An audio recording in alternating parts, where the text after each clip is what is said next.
Welcome. We are here to play The King's Poisoner by Jonathan Mordek, I think.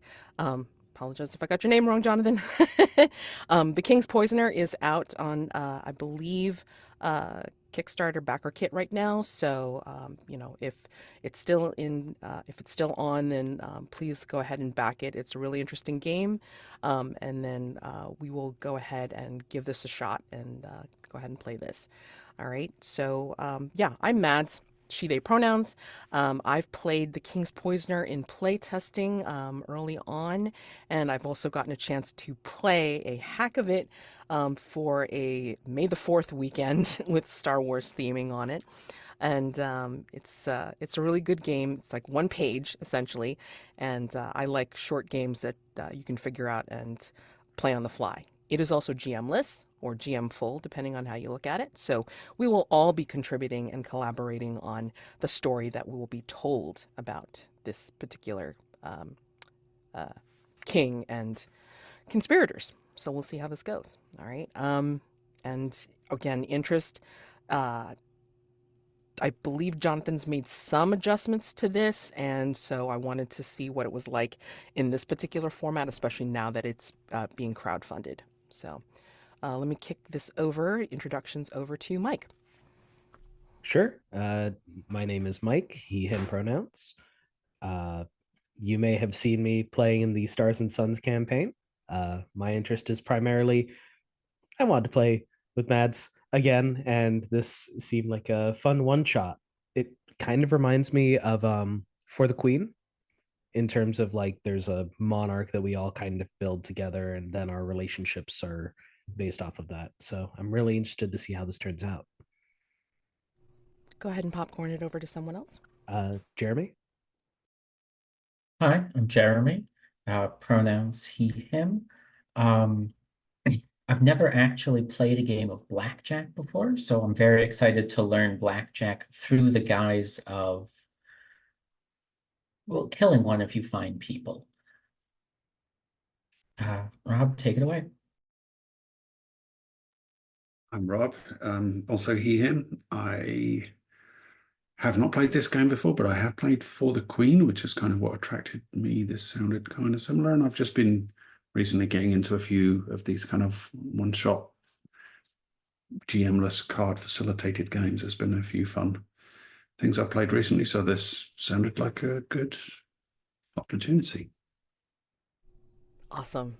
And yeah, so this is very similar. I mean, again, I was drawn to it because it sounded similar to For the Queen, but instead of having a dedicated card deck of prompts, this is actually where we're using a standard deck of 52 cards, but we are playing blackjack to cause certain actions for the structure of gameplay. But let me go through CATS, which is concept, aim, tone, and subject matter.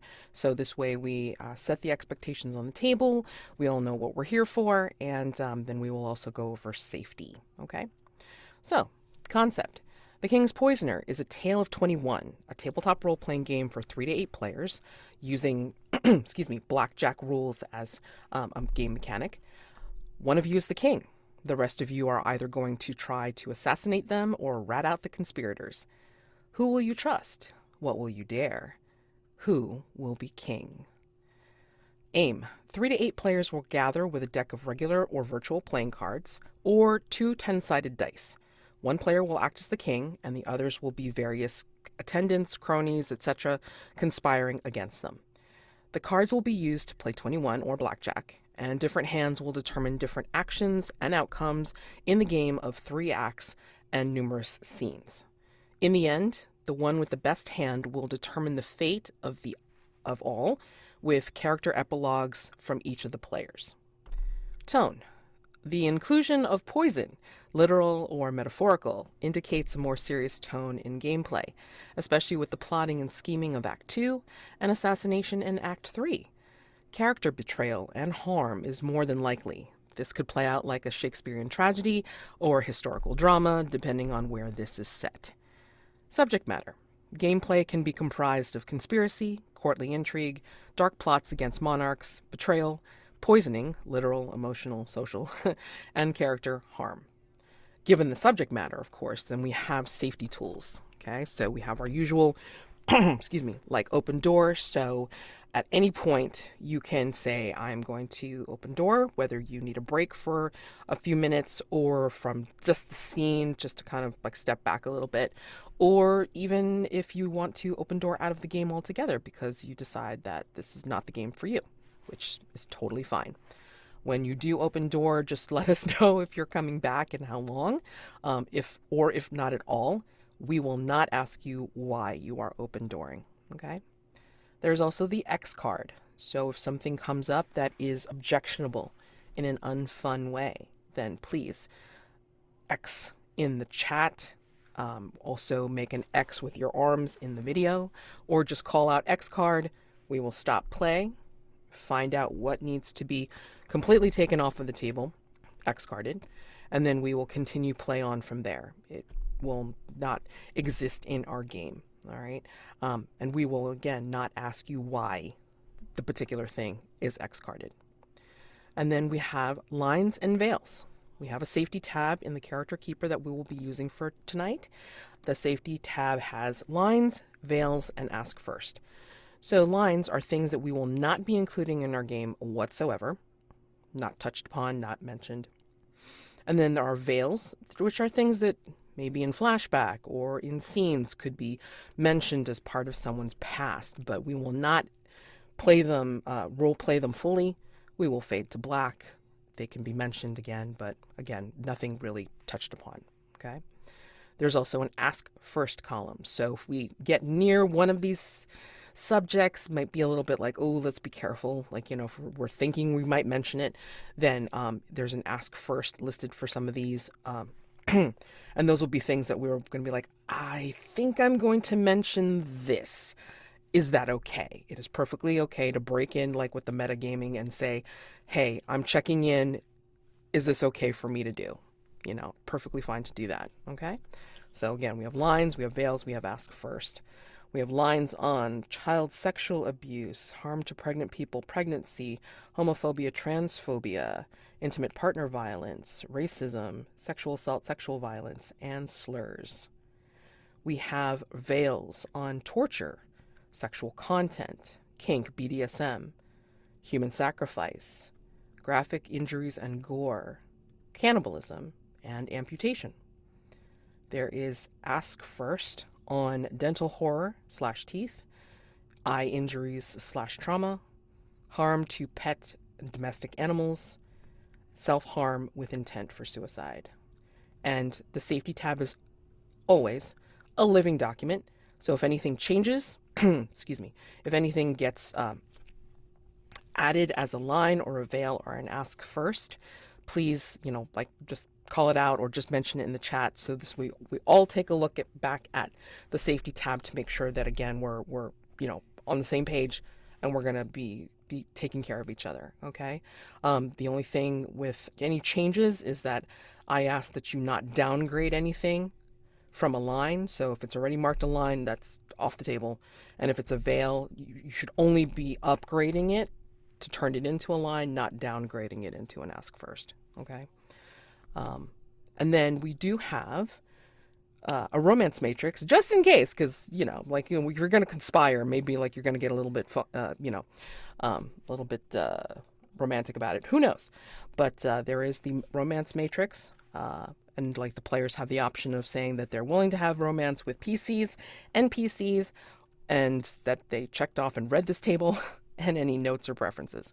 So again, there's the option of answering yes to all the romance or ask first. Okay, so and then just read through that, and yep. All right, great. I think that's everything that I wanted to cover. We're going to go into character creation right now. I'm going to pause the recording, but it's pretty simple. Again, this is a one-page TTRPG, which is awesome. It's simple, where we choose a king from among us, and that king would choose at least 2 traits from a table, an upcoming event, as well as a threat to the kingdom occupying their attention. And then the other players would choose their character's role, a motive for regicide, a name and title, and a look. All right, so we're going to go through that. Excuse me, not to include like a ton of pauses in this. And then when we come back, we're going to go ahead and introduce the characters, see who's king, and then we will commence with gameplay. All right. Okay. For the most part, we have created our characters. Again, the king had to make a name and a title, describe a look, pick some traits, and then we kind of settled in on events and an event and a threat to start with. But we also have players who have picked out names and titles, pronouns, a role, and a motive for why they want to take out the king, and of course, a look. And we've also created some NPCs just in case, they come into play as we go along as well. All right, so let's go ahead and before we start the actual gameplay, let's go ahead and introduce the characters. So, Mike, please introduce us to your king. I will be playing King Conrad IV, a vain, refined, but feeble king. He is entirely too skinny with sharp features, very well kempt, and a sly look about him. Okay. And I am playing Captain Darabon, a soldier in King Conrad's army. Him. I'm, again, a soldier, and my motive for trying to take out said king is because of love. Captain Darabon figures himself to be in love with the king's sister, Princess Ludmilla, who has taken Captain Darabon as her lover, and she is jealous of said king, and she is dark-haired, gray-eyed, and graceful, while Captain Darabon is stoic, broad, and just a big himbo. It's all right. Jeremy, want to introduce us to the Cardinal? Cardinal Lukas is an official who's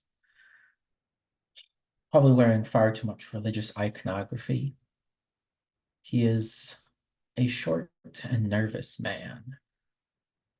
He brings with him to the king's court his assistant, Vlad. He's a bald church official acting as personal servant and note taker for these events. And Rob?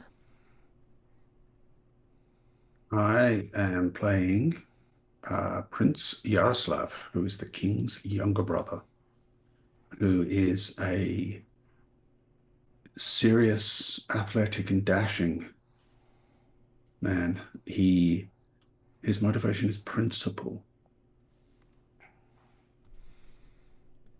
Can't wait to hear what principle that he disagrees with the king. Who is connected to the prince? Oh, and I have a confidant, Ania, who is a junior officer from Yaroslav's cavalry regiment.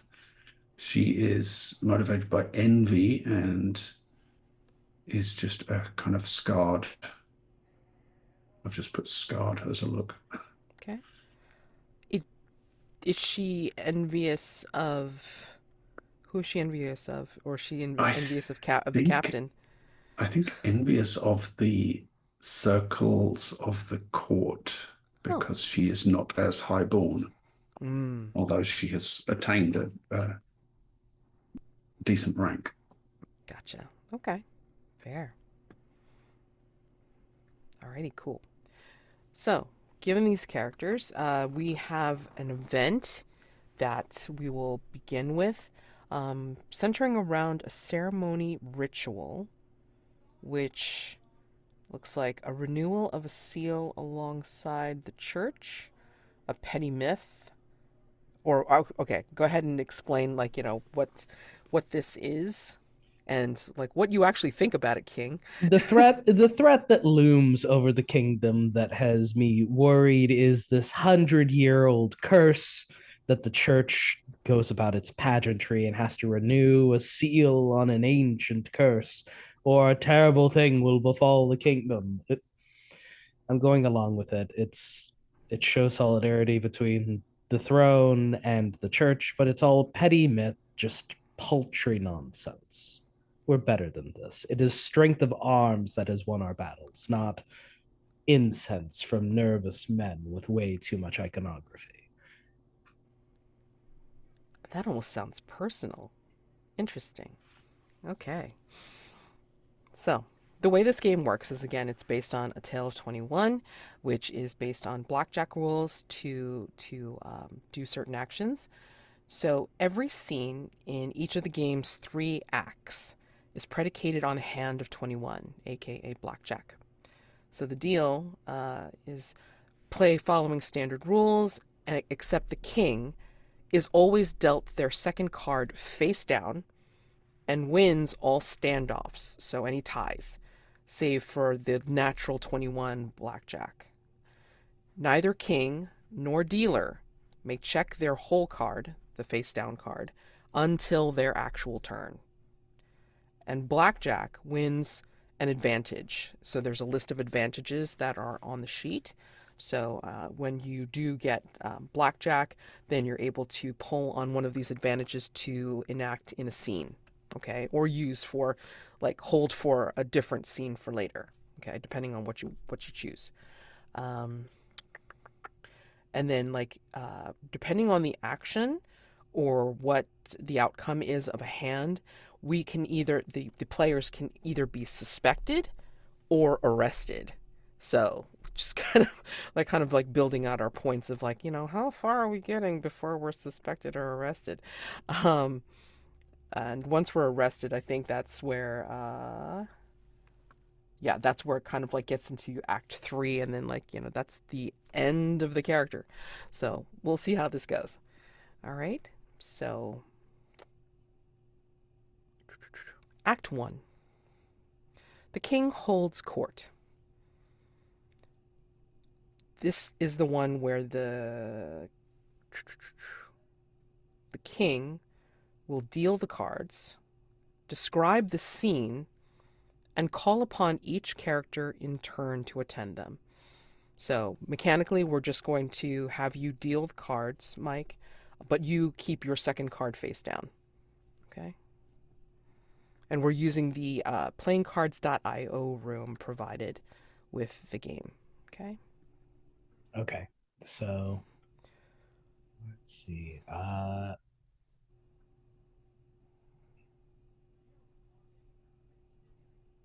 And it's 2 cards, correct? 2 cards. Yep.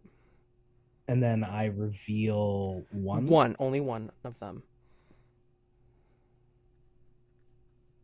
Okay. So the rest of us will reveal our cards. I believe in standard rules blackjack, and this is how we played it for the one hack that Jonathan did. Give me a second. I'm going to pull up those rules. If you have, I believe, if you have, what is it, 13, 15 or something like that or less, I think you can stand, but then again, the game makes you enact something to stand and not get any more cards. But if you get, or no, 15 or less, I think you have to hit, you have to ask, you have to get another card. And then you have to enact something to do it.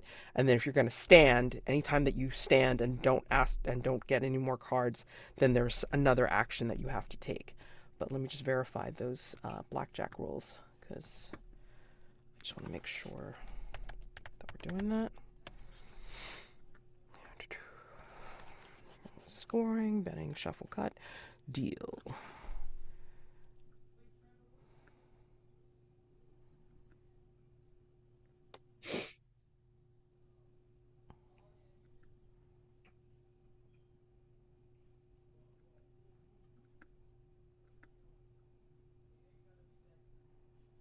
Okay.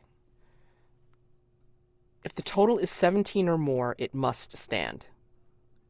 If it's 16 or less, you must take a card. Is that just the dealer or is that everyone? I That's think everyone. everyone. That is I everyone. could have sworn that was just the dealer. I think that's just Yeah, the dealer. normally in blackjack that would just be the dealer. Okay. Never mind. Okay, so it is the dealer's play. Dealer must continue to take cards until the total is 17 or more, at which point the dealer must stand. Okay. I guess it's because it's like it's taking into account like ace can be a 1 or 11, so Mm-hmm. 17 is a good hand. The player may wish to draw for a higher total. So, okay, so it doesn't look like that the player actually has a forced limit. Okay. So it's really up to the player whether they want to hit or not. But again, the game will enact a certain thing once we see what they want to do. Okay. So I'm going to keep those up. Alrighty. Okay. So now that we're seeing some of the some of the cards, describe, please, King Conrad. Please describe the scene that you are holding court. And then you will call upon each of us in turn, and then we'll look at the hands and then see how that works out mechanically. Okay? Okay. Where do you find yourselves? This is a week before the formal ceremony. I am holding court. I have my attendants. I have members of the kingdom who are giving me well wishes, who are just fawning over me as they are wont to do. I am King Conrad, after all, fair as I am. And there's also a lot of unnecessary pageantry because it's 100-year ceremony and everything else. I'm honestly very bored. But I am happy to see my brother, the prince, present. It's always a pleasure. Very gallant, fair in combat, strong of arm. And yeah, so would I call upon each person to attend to me? Yes, and when you do, on their turn, each player must introduce their character to the court and fawn upon the king to stand. So if you don't want any more cards, then you have to fawn upon the king, or commit one of those faux pas on the list to hit and get another card. Okay.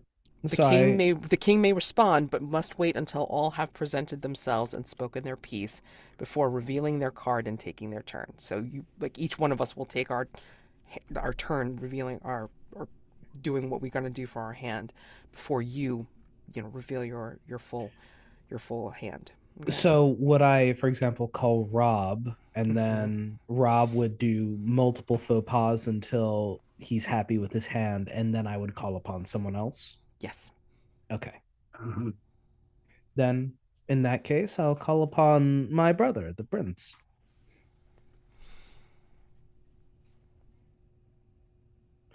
So Jaroslav will stride into the room and, brother, it is good to see you. I'm recently returned from the border where you posted me in a position of little import, but I made of it what I could.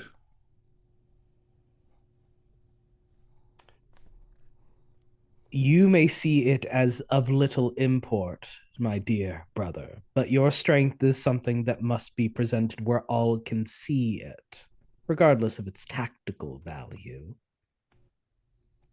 Ah, so I am to be a symbol. Very well. We are nobility. It is what we do. A part I've become used to. So am I allowed to draw a card at this point? I think Mike as dealer would give you a Yes. card. So that would be an offensive remark, I believe. Yes, something in that. Yeah. Okay. Okay, and Or there's you your could card. read it as revealing the king's failing or misjudgment of. Ooh. That might be how Jaroslav sees it. Okay, and you can turn over the card. If you want to continue Yes. to hit, then you have to do another faux pas. We are Ah, symbols. It is what we do as nobility, dear brother. I beg your pardon, brother. I forget myself. I have ridden many hard miles to be here, and my mood is not all it should be. You humble yourself, and I extend grace to thee, my dear brother. It is the obligation of nobility, again, to be so kind.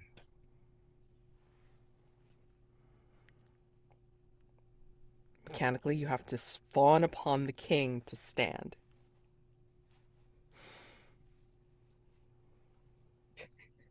Your grace was always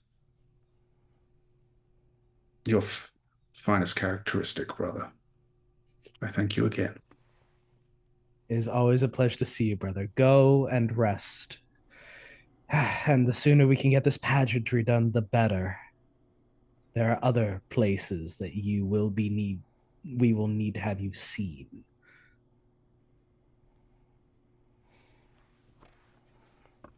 And I will dismiss my brother with a wave of my hand, and I will call upon. Hold on, I have to pull up the chart of Mhm. everything else. I will call upon Darabon, my captain. And Captain Darabon will make his way from the side, of course. Um, he's not as high up, as, of course, as Prince Jaroslav, but he will make his way from the side and, be very much at attention in front of you. His big, broad chest, kind of sticking out proudly. And then he will do this deep bow, just very respectfully.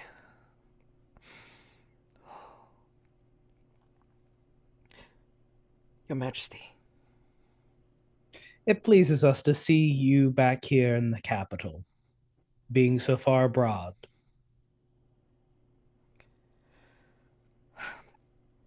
I am pleased to be here, sir, but I have to offer bad tidings. I have bad news from that particular border. There is unrest, and there seems to be talk of conspiracy. Conspiracy. Truly an ill omen, especially to give voice to such rumor.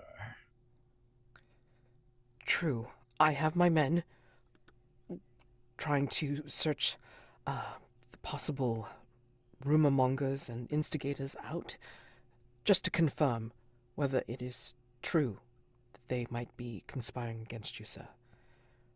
But I have to confess, I am I am without enough men. We are spread thin, and I might need more to protect that particular border.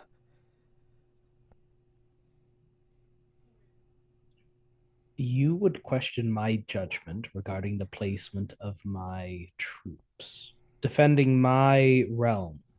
We have more material concerns than simple rumors. The protection of our Lord Brother, Jaroslav, for example. The protection of my dear sister, Ludmilla, though I am sure you are quite familiar with her safety. Yes, I am, sir. As I am concerned about yours. Your your grace and your wisdom is just a shining beacon to all. And he will bow deeply again and make as if he's trying to move away. You may go. Continue your investigations with the troops you have been given. Yes, sir. Thank you for your continued service. As you wish, Your Majesty. And he will continue to stay in the bow and slowly back down the dais stairs. Well, we can't put it off any longer. Please send forward the Cardinal. Cardinal Lukas and his assistant Vlad will enter. Vlad having to keep half steps in order to stay behind Lukas.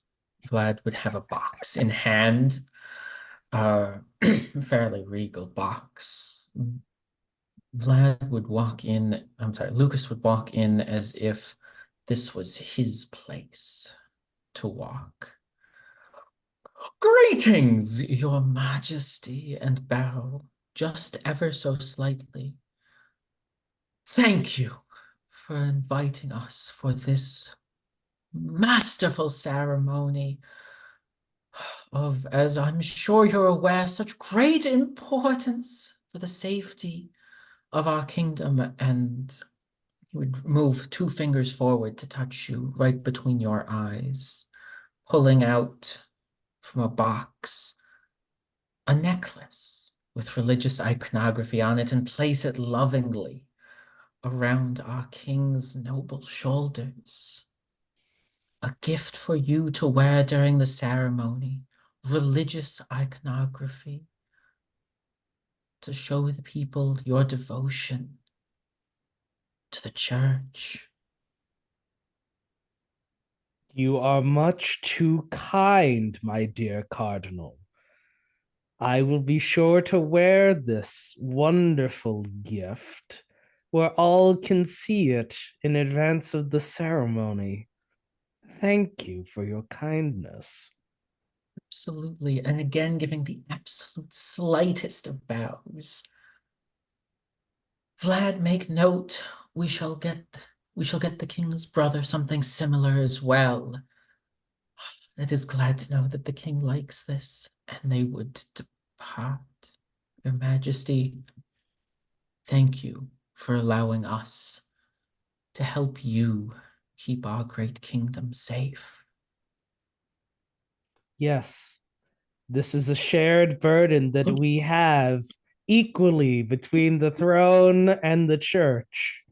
It is our responsibility to keep the kingdom safe together. Oh, I'm so glad you like it. So glad.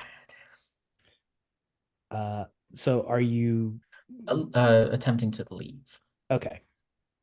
You will stand. Then It is now your turn. it is now my turn. Yeah. I have had a heck of a day. I am going to I guess I kind of just I act however I please with each hit. Yes. Mm-hmm.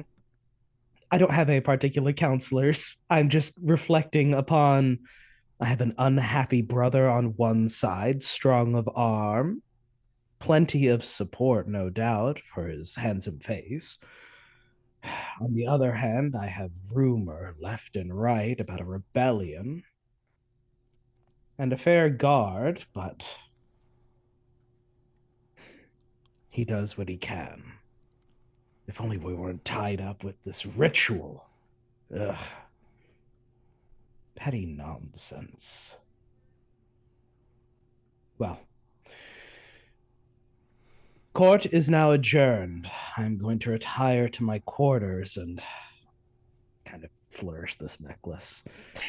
Figure out a place to put this wonderful gift in advance of the ceremony. Oh, shit. Okay. Okay. So, as stated in the deal, blackjack wins an advantage. Um, so, because our wonderful king has gotten blackjack, a five, and an ace, you win. And so, if the king beats you, beats the other players, your character falls under suspicion of the court, and mark suspected. So, I definitely lost with a 3, a 5, an 8, and a 10. So I'm definitely marking suspected. Yay! So you busted, and Yep, then totally busted. I had a great poker hand, 2 8s and 2 2s. for a total of 20, but Still beats you though, so you have yeah, to I mark got beaten. suspected. Yep. Hmm. And the poor Cardinal at 15 is also suspected. Hmm. Okay, Act 2. And mind you, with this particular game, even though it doesn't state it outright, there is the possibility of doing like, scenes in between, like especially if we've developed NPCs, or if we want to do, again, like, just kind of draw it out a little bit more, because there is a list in the game sheet that says scene and gives a list of the different possible scenes that could take place, Oh, like a dazzling Mm. place, or a flickering place, or a dark place, or a barren place. So these are things that we can draw upon, like if we want to have like other scenes instead of just like, following straight through with the acts. So depending on how many players, since we have like just 4 players, this game can take up to 8. So Act 1 could take a while, depending on how many people need to pitch in their hand, or it could be as quick as this. So we could fill in with more scenes with each other, scenes with our NPCs, however we want to do it. So One question. yeah, Next to faux pas, there's a little asterisk that says we keep a card ranked 2 to 8 or 2 to 6 for the next hand. For yes. each faux pas committed, were we supposed to save a card? Yes. Like if it was oh, ranked 2 or 6, you needed to keep it for the next Oh, if hand. the faux pas, if the card from the faux pas was ranked 2 to 6, or the card from the hit, or if you had a card between 2 and 6 in hand. No, if it was between 2 and 6 from a faux pas. That's why Okay. I'm imagining it's because faux pas has the asterisk and it's very Mhm. specifically tied Okay. into that. So Mhm. if you received a 2 to a 6, like for a faux pas card, then that would be the one that you'd have to keep. Yeah, you'd have to keep one I for the next hand. I don't remember if I did or not, to I be did. honest. I- I did have one. Yeah, I had a 2 from one of the faux pas. Okay. It's a I 3. can't remember what suit it was. I don't think suits matter. No. No, no, just between 2 and 6.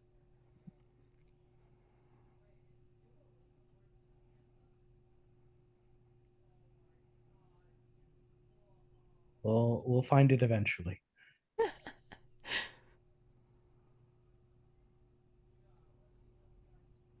There's a 2. Yeah, it was a 2. Okay. Did either of you also have 2s or I know Mine I was an busted. I ace. don't remember. Yeah. So, okay? but anyway, you can go ahead and just like, with that particular deck, not the discard pile, but the deck, you should be able to hit that button and shuffle. So, No. Yeah, but then oh you've just shit. recalled the 2 Okay, again. sorry. God damn it. Okay. Oh, Uh, we can move the 2 into the hold Hmm. card, Oh, there you okay. go. I think. Yeah. Yeah. Okay, now And then you should be how able do to we get? give it back to me. Yeah. There you There go. we go. Okay, cool. Okay. Thank you for noticing that. I forgot to check that little asterisk thing. Okay. And it works the same way for when we get to Act 2. There's a asterisk next to proof, and that's also if you get a proof card that's ranked 2 to 6, then you have to keep that for the next hand. Okay? But yeah, so I mean, if we want to, actually, it's past the hour, so let's go ahead and take our first break. This will be 10 minutes, so we're back at the 21 mark. Okay? So see you then. So I think before we get to Act 2, and this is the opportunity to bring in our interactions with our NPCs if we so choose, especially because, as I was saying off recording, Act 2 is introducing the characters conspiring with each other. Okay, so that's an actual mechanic in this game. So I think I want to call a scene between Captain Darabon and his lady love, the princess, Ludmilla. And I think maybe as the captain is being dismissed, everyone leaves, and the king looks so happy with his new necklace. Um,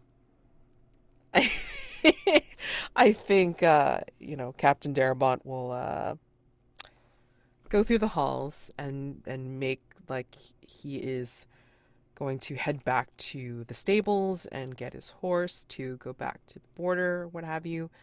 But I think he will make a slight detour to a particular nook hidden away, or at least he thinks.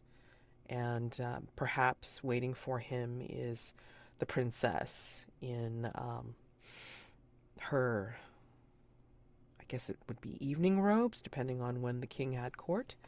Um, and she looks particularly fetching in this firelight, in this dim room. No windows, of course. Um, and she immediately reaches for him for an embrace, and he will gladly give it to her because it's been a while. And he will whisper into her long hair, I had no choice.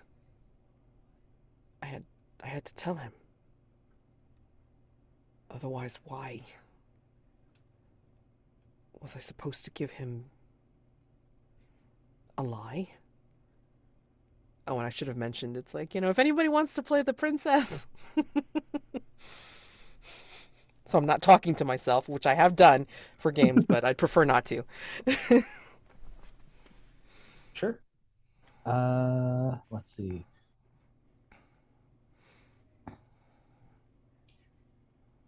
You were only doing what was right, what was owed according to your station. I didn't want to give away too much. He had to know. He had to know that people were speaking against him. Not like it matters. He's so full of himself. I know. And what of you?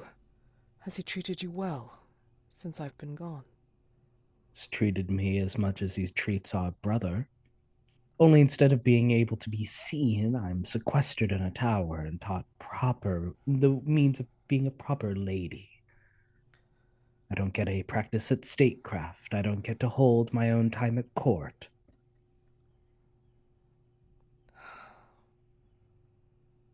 If only I could take you away from here. I could be free. Or we could make this our home. There's only a week. What? You are still under your brother's thumb. What do you propose to do? There are those who are whispering at the border, trying to foment a rebellion. Yes. Would it not stand to reason that there are those who seek power, who seek prestige here in the palace? It's merely rumor. But if we could leverage such a thing so that we could be together, so that we could be free from that vain, feeble mockery of nobility, then shouldn't we at least try? Yes. If it means being here with you instead of being sent off to the Father Reaches. Yes. I would do anything for you.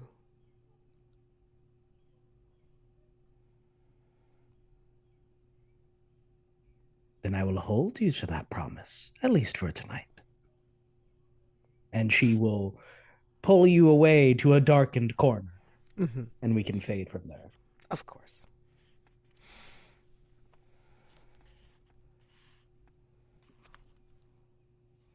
Anyone else want to talk to their NPCs? Cardinal Lukas would like to have an aside with Vlad.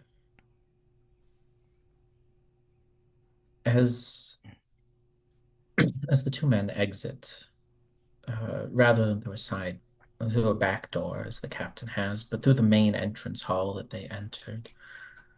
Lukas would turn to Vlad. I'm still not sure that the timings are correct for the ceremony. We've agreed that our predecessor did not leave the most accurate notes of the last 100 years. And I'm very concerned that we've got our timings wrong. The king is going to be meditating for 74 minutes in public, followed by a 14-minute reading of a prayer and a 6-minute call and response. I'm not sure we've got those timings right. Perhaps the king needs to meditate for 174 minutes? Oh, blast him for having such terrible penmanship. Begging your pardon, sir. Are you sure that he will actually follow your directions? It is something that he did not look like he wanted to accept the gift. Of course he wants. Wait, you don't think that the gift was the gift too much? No, it wasn't too much. Was it? It is prescribed. It cannot be too much if it is prescribed. It was exactly as the scripture dictates. One religious necklace to be given to the person performing the ceremony, and I suggested that his brother should get one too.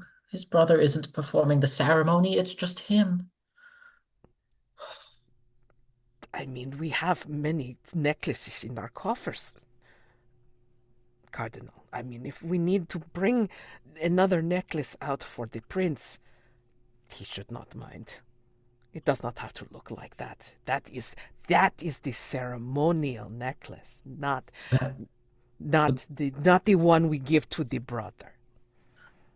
Yes, the gold necklace is exactly the one for the king. We'll get a silver necklace for the prince. It'll be a clear denotion of stature. I'm again, however, still not convinced that it's 74 minutes worth of silent meditation. I am not convinced the king will be doing any meditation whatsoever. Well, why wouldn't he do meditation? It is the simplest part of this 14-hour ritual. The simplest part. It starts off with 74 minutes. It's not hours, is it? Is it days? Is it supposed to be days? We only have a week, sir.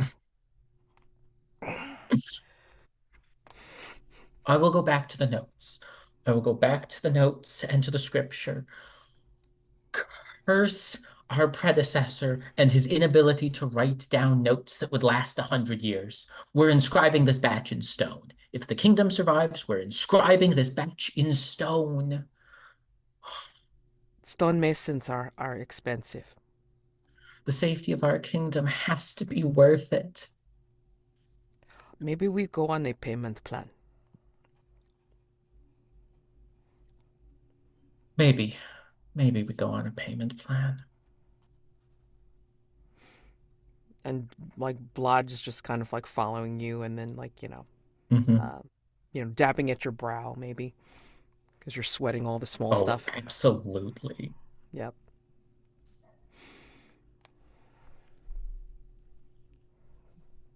Prince Jaroslav, would you like to speak to your confidant? I would. I think we see Jaroslav returning to his,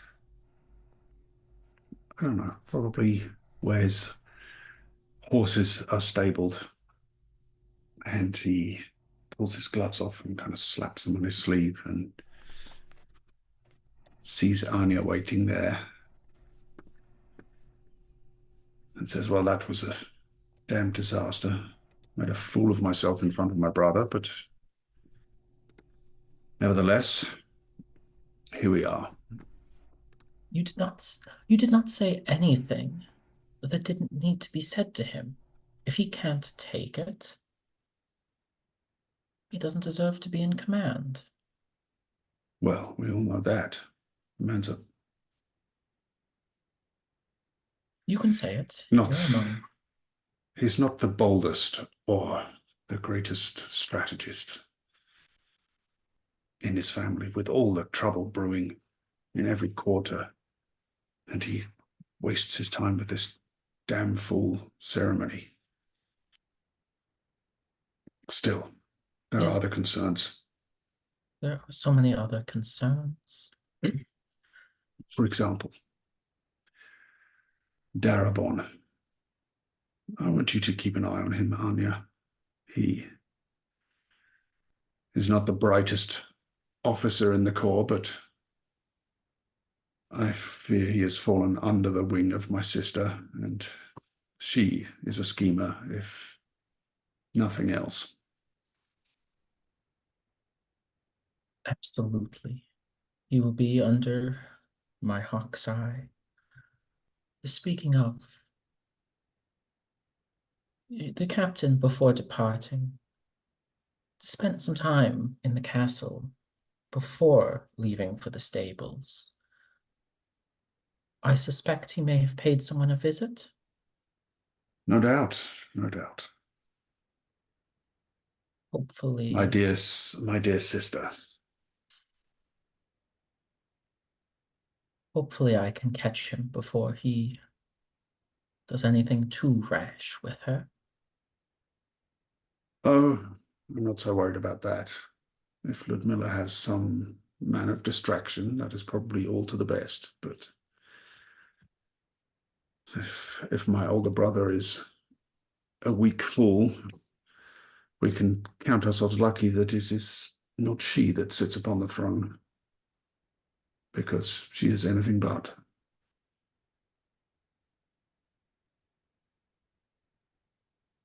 That she is.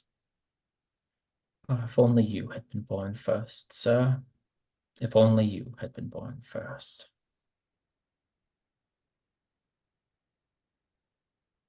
Careful now, Ania.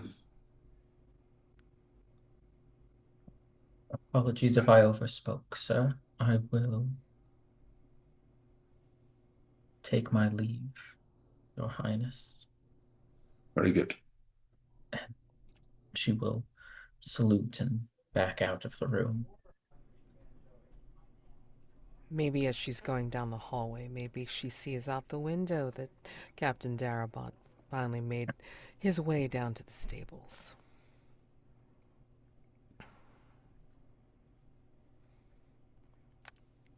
Act 2. Plotting and scheming. On their turn, each player may choose to have their character conspire with another and play a hand against them.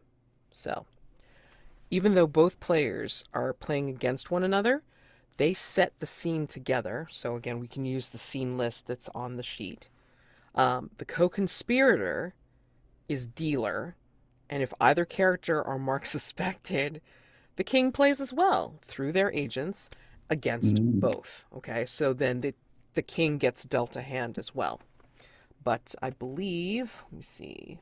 As before, I can't look at The second card, right? I can't look at the second card until it's my turn. So until it's your turn, correct. They get to play out the scene, and then exactly. I take a turn. Yep.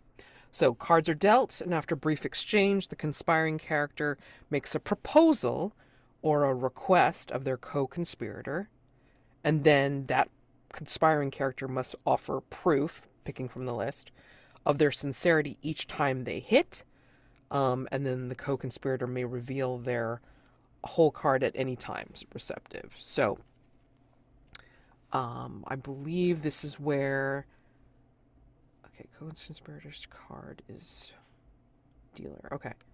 So for instance, if I decide that I'm going to conspire with the Cardinal, then the Cardinal would deal out the cards to me, themselves, and to the king's hand. And then conspiring character. Okay, so then I would make the proposal or request of my co-conspirator and offer proof of my sincerity for any time that I want another card. And then you, as the co-conspirator, Cardinal, you could reveal your whole card at any point. So I mean, like, one of the cards that you deal would be face up in your hand, and then the other one would go into your whole card as a whole card. Okay. I guess it's just like, just as we're conspiring with each other, you're not going to show everything. So I get that. Yeah. So it works out mechanically as well. All right. And we'll just do this just for funsies. Okay. So who wants to conspire with another?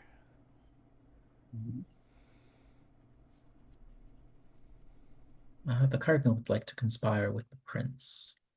Nice. Okay. Very well. Okay. So set the scene together. Pick one of those scenes if you want as a foundation to see where you meet or, what occasion. Where are the scenes? Sorry. Right The big gray underneath the box in the roll. middle. Yeah, the little box, the gray box in the middle. Under roll. Oh, yes. Yeah. How about a flickering place? Hmm. Lots of candles. A church or a cathedral, perhaps. Here's my thoughts.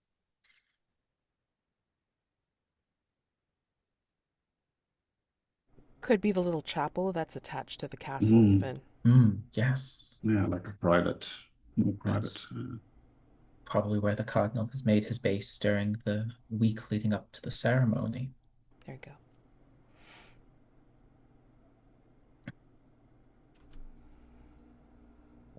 Prince Jaroslav, you would probably have received a letter hand-delivered by Vlad in the regal inks that the church uses, requesting your presence sometime before the ceremony were to start at the cathedral. The instructions would ask that you come with your neck exposed and ready for a gift.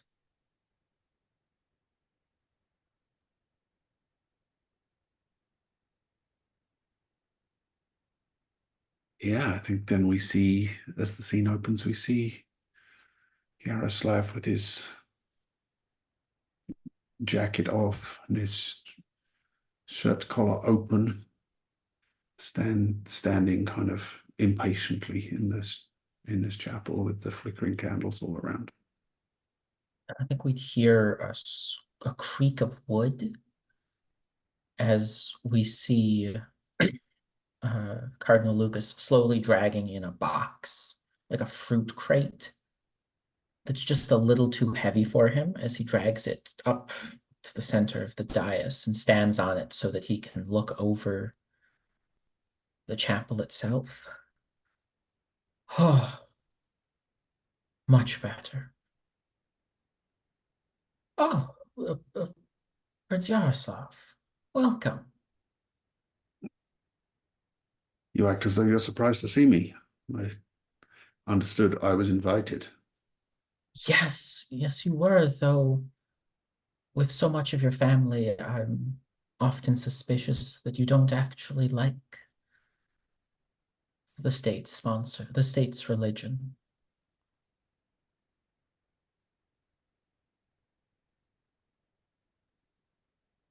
Do you feel I'm falling short in my duties in that regard, Cardinal? No, not you. Not you, your Majesty. The king himself, though, does not seem thrilled by his duties during this ceremony. And it is for a conversational faux pas with your brother that I called you here. And he'd turn around to the dais and pull out a small jewelry box.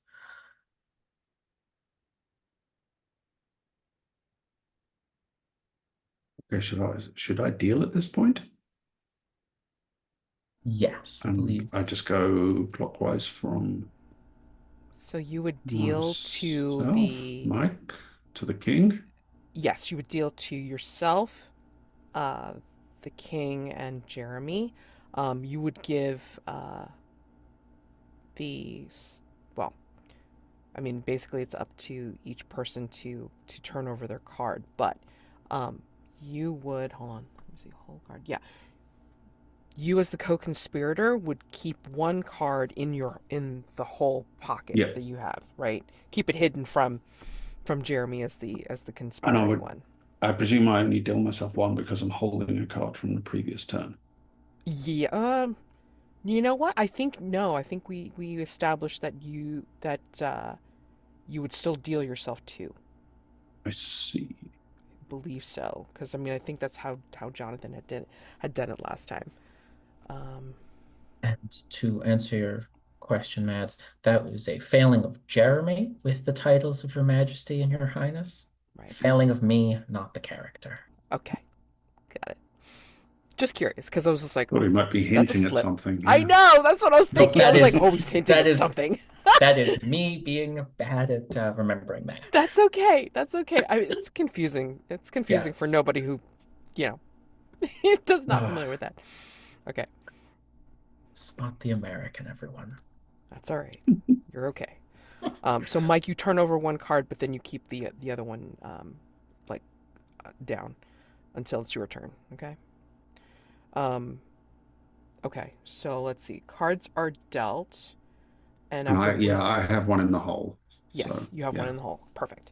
Mhm. Okay, and then you, after a brief exchange, the conspiring character, that would be you, Cardinal, makes a proposal or a request of their co-conspirator.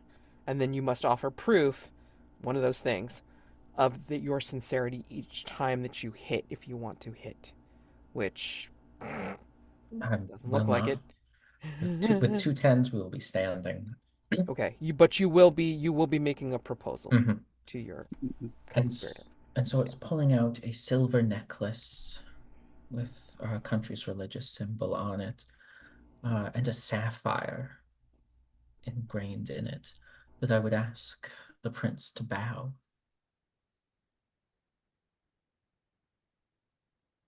With a skeptical look on his face, he will.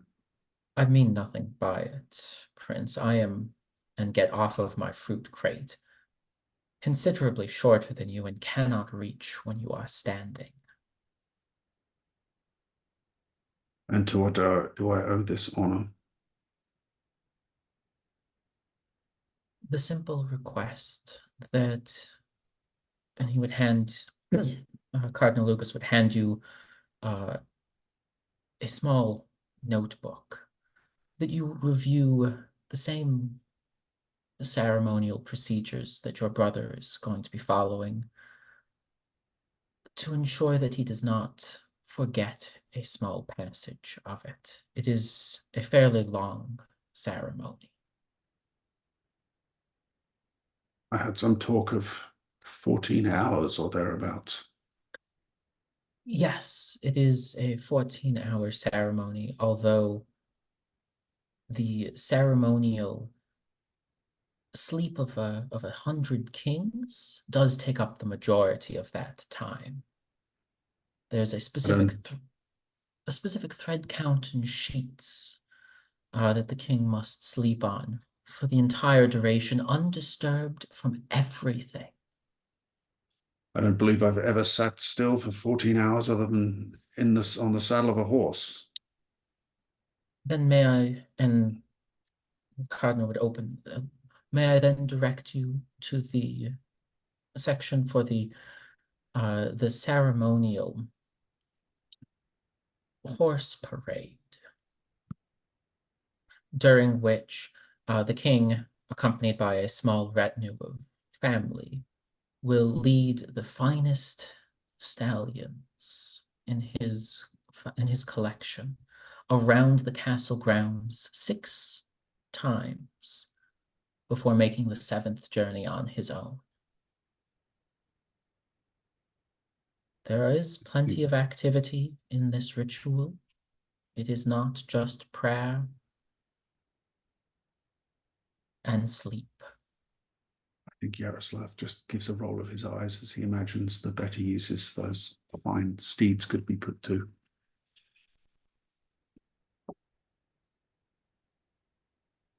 So do I have to accept or reject the offer at this point?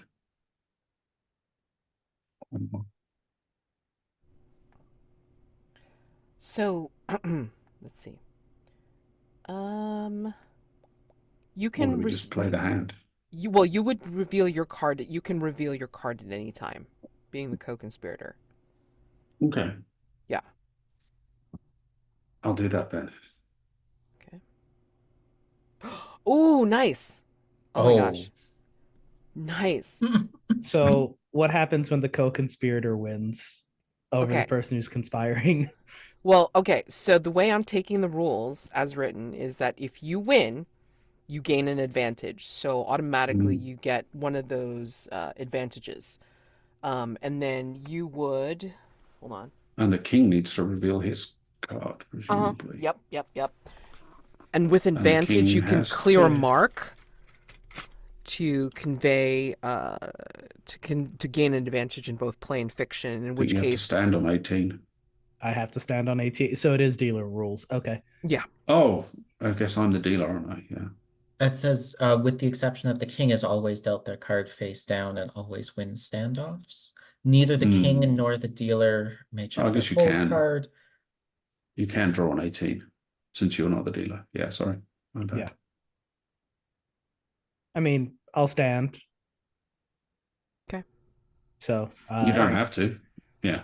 I mean, there's no penalty for busting, honestly. Right. There's Yeah, not. for the Yeah. king, no. 7 And plus yet 5 bust you is did. 12, and yet by Okay. one, Okay. Yeah. alas. Okay. So the king does not beat you. In fact, you win. Yay.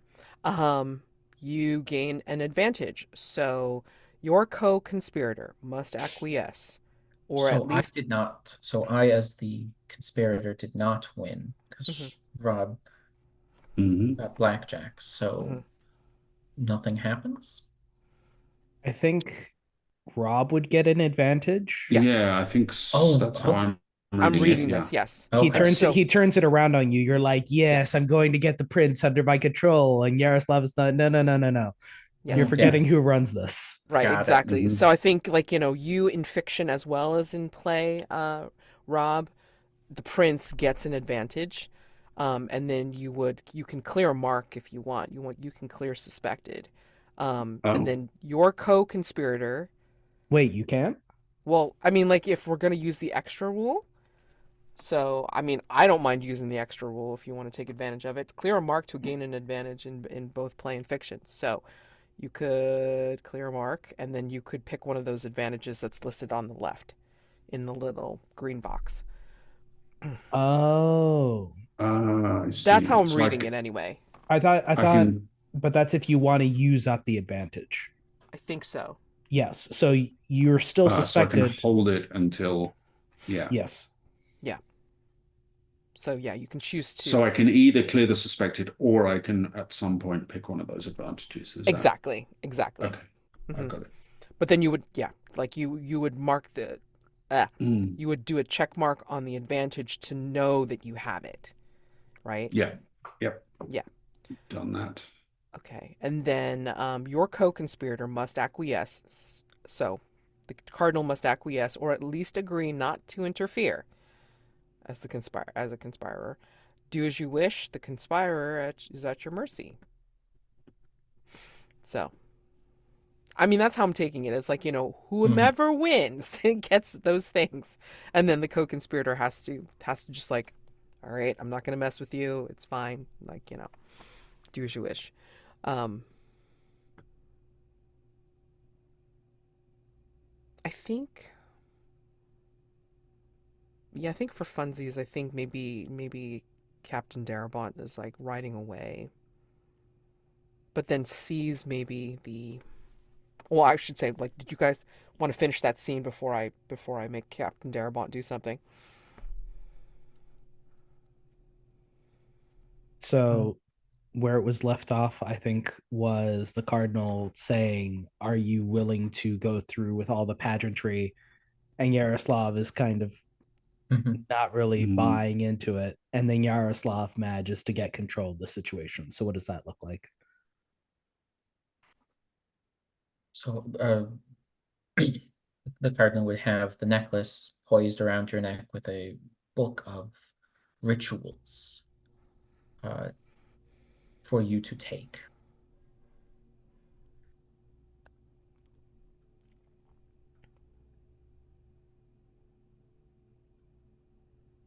And I think Jaroslav will just say, I will look it over, but I make no promises as to whether I will be available for the full duration of the ceremony. Absolutely.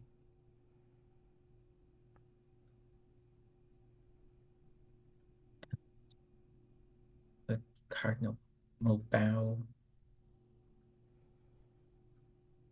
Thank you for visiting. Please enjoy the necklace.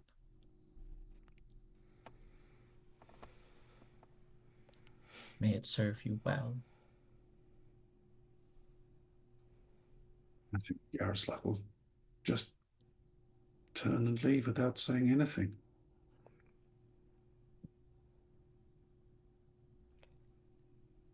Did you walk there or did you ride? Oh, I rode. I think maybe as Darabon's leaving and sees activity at this chapel or whatever, I think maybe he sees you ride away and he's kind of torn because he has loyalty to your sister, but yet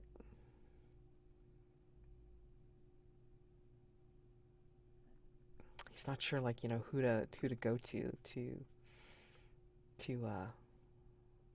try to position.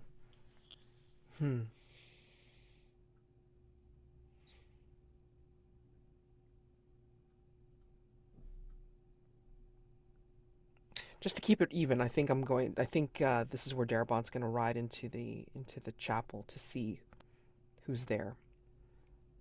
Is the Cardinal still about? Yes, the Cardinal would still be about. Yeah, I think, yeah, Darabont would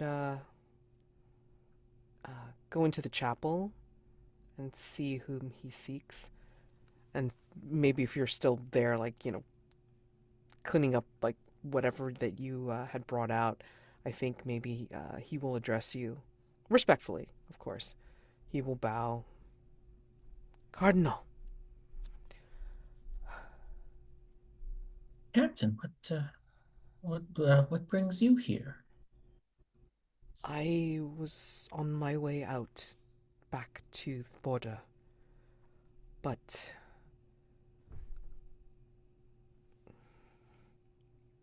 I have need of your advice, if you have any to give.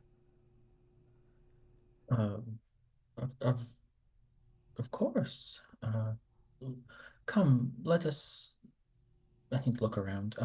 Let us have a seat and speak as equals, and I will lead you to the first row of pews.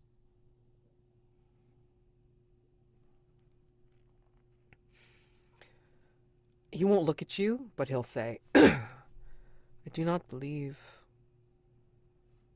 the king means sincerity about this whole ceremony. He might be putting the kingdom in danger by not giving this ceremony, this ritual, the proper gravity that it deserves. That is unfortunately his prerogative to make. If he wishes to see our kingdom, his kingdom, fall into ruins of great evil, that is his decision to make. I can only guide him in what is necessary to keep us safe. I cannot perform the acts myself. I can only serve as his steadfast guide. But what if there were others that could perform much better. Act in his stead. Be that strength that the kingdom needs. Only What say you then? that, unless you have misremembered what you've been taught in school, where the ritual can only be performed by the reigning king and or queen, that what you suggest is tantamount to treason.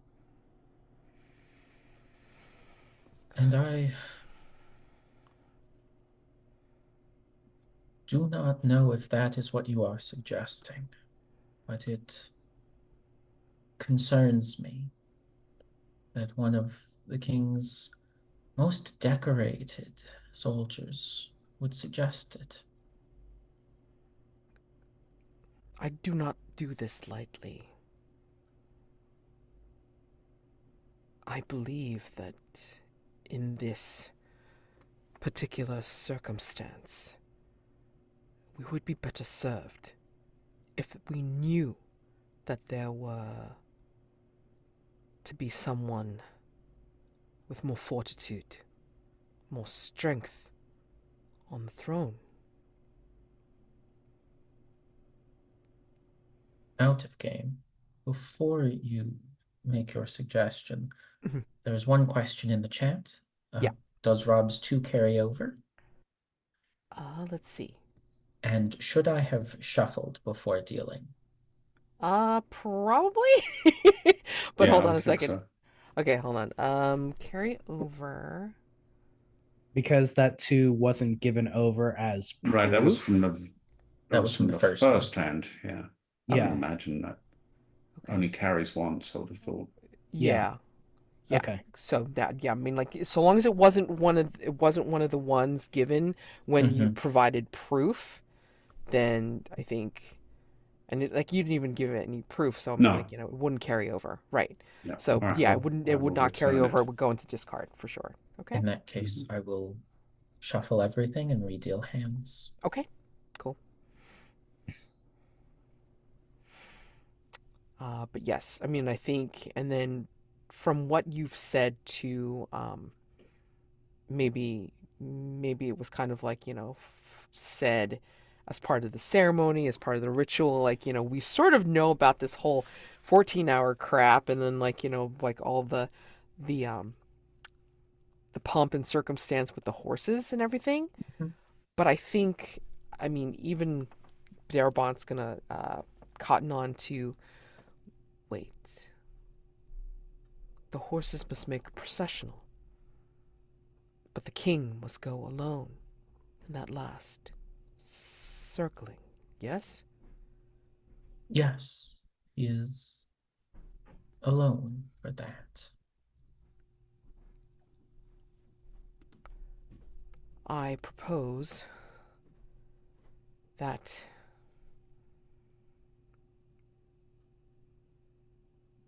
there be an accident, perhaps, in that 7th pass. And perhaps, maybe, the king is not able to continue with the ritual at that point, and one who is more capable be the one to finish it.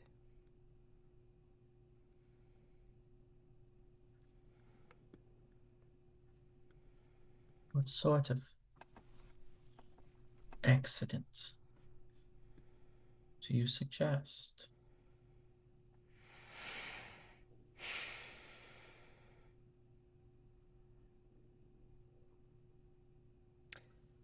The king knows horseflesh, but not the actual training of such. He is always dependent upon those more knowledgeable to do so. Perhaps the horse in the ceremony will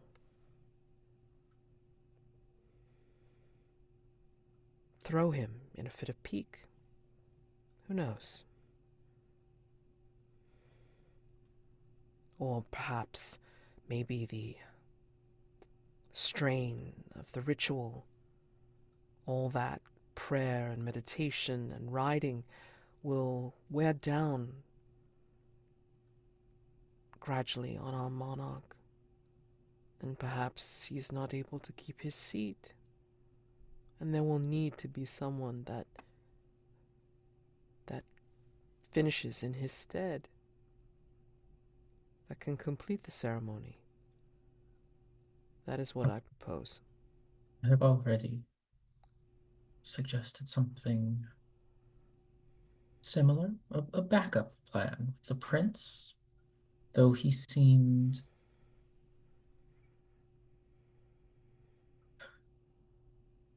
I may have overstepped my bounds with the prince when I suggested as much. Do you have proof that this accident would occur?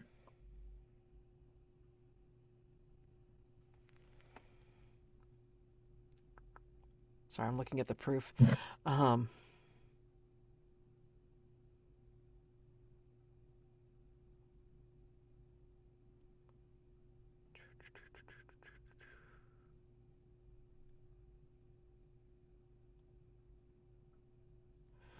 Yes. Do you know what this is? And he pulls out a small box, and it seems to have a dried up root in it.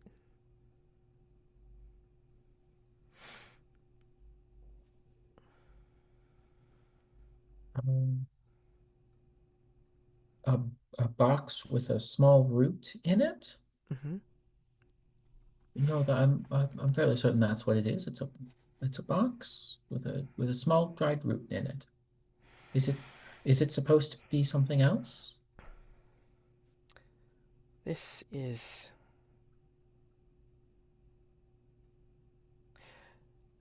a particular root with a slow draining effect. People have been known to use it medicinally to ease pain.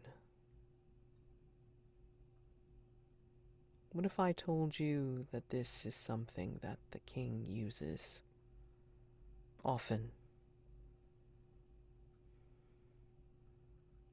because of a particular condition they suffer from? The king is on his way out. We need someone that is stronger, that can take his place.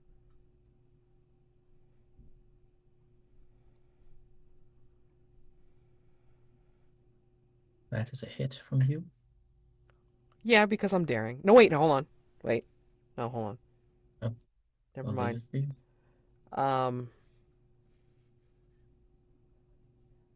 No, I'm just gonna I'm gonna stand because I'm just thinking about this now, and I'm like, I'm gonna stand. Never mind. Okay.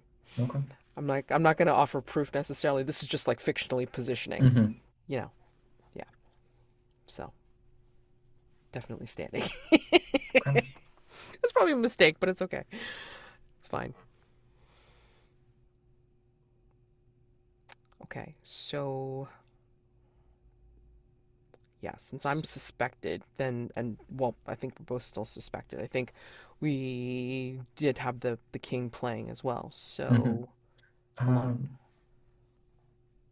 I was actually going to hit one. Okay. So if I may take that card, Mike, After you.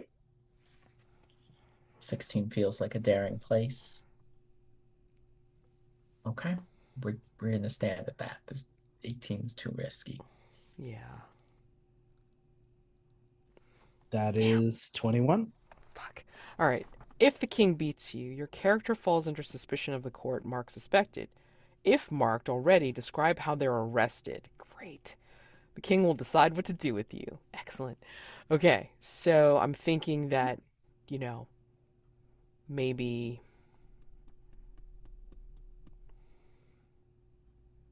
maybe like Ania has followed Darabont at this point and is on Yaroslav's authority, going to drag him out of the chapel, with the proof or whatever in his possession of possibly poisoning the king, Hmm. and listen and like overhearing all that conversation.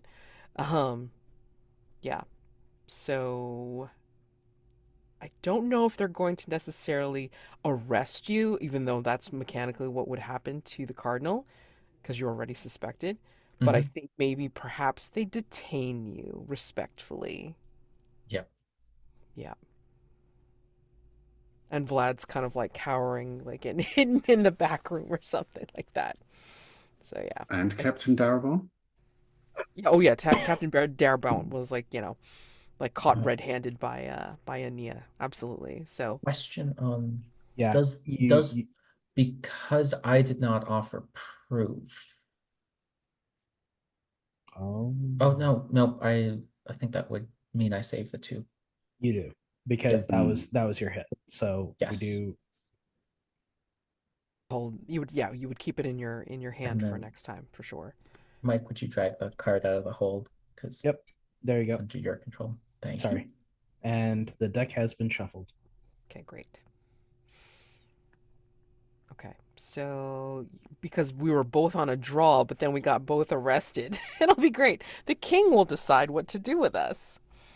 So, um, maybe perhaps we do a little timey-wimey fast forward and Ania will report to the prince. Was the prince headed back to the border, or was he just going to other quarters and then Ania would Yeah, report to him there? she would report to him there, yes. Okay. Yeah. But she did hear the plan. I'm going to say that. I mean, she probably overheard the whole thing about what Mhm. Darabont was planning. So she could let the prince know. Yeah, she would. Do we want to play that scene out, or are we just going to I assume would love that? to see that scene, Yeah. to be honest with you. Mm. Ania would knock on the prince's bedroom door. Come.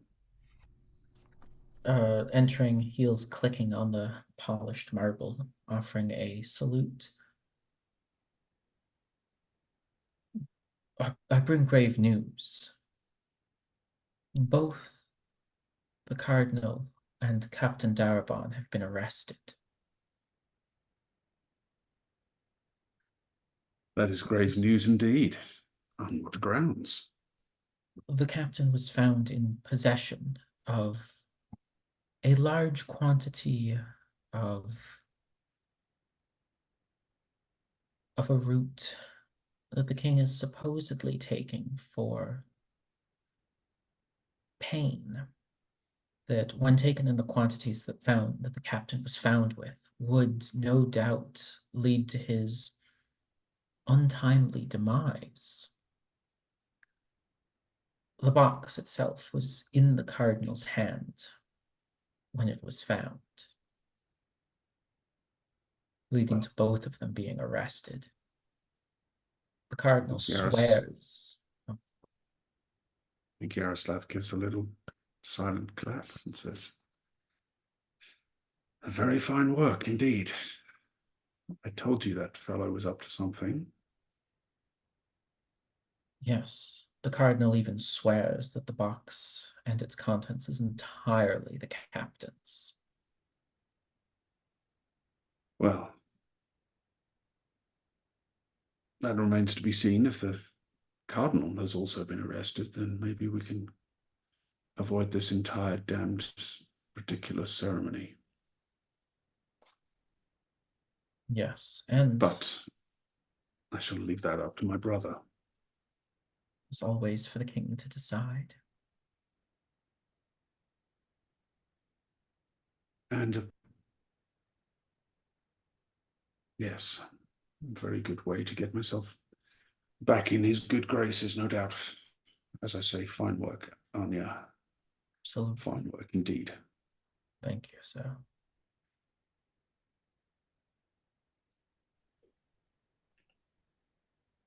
She will click her heels on the way out and close your bedroom door. I would like to have a scene as the king with the captain. Oh, okay. Sure.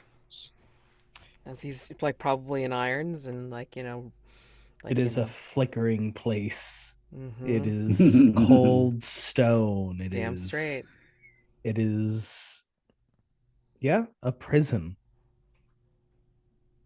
Yeah, he was dragged away, so I mean, he probably has bruises from some of them, trying to quell him, and you know, hair's must. He has no jacket, and he's in irons. So Yeah, their guards show up, give him the once over, and then the king in well, fine clothing as is his due, uh steps forward. Leave us. The guards acquiesce. Who told you?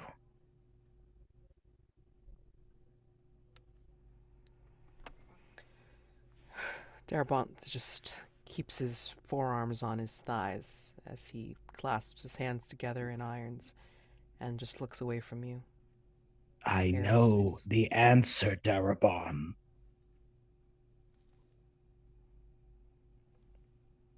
But I want you to say it.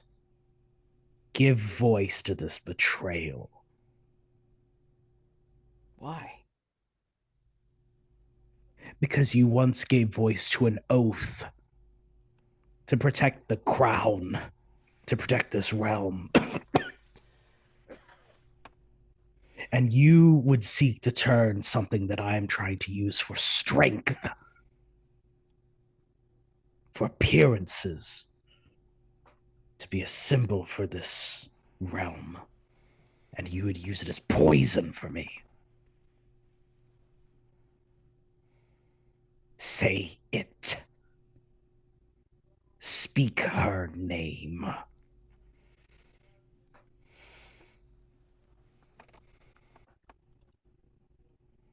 He sets his jaw and then looks very slowly at you.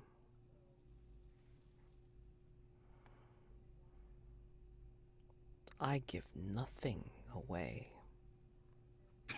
I, at least, have love. What do you have? Except weakness. Your Majesty.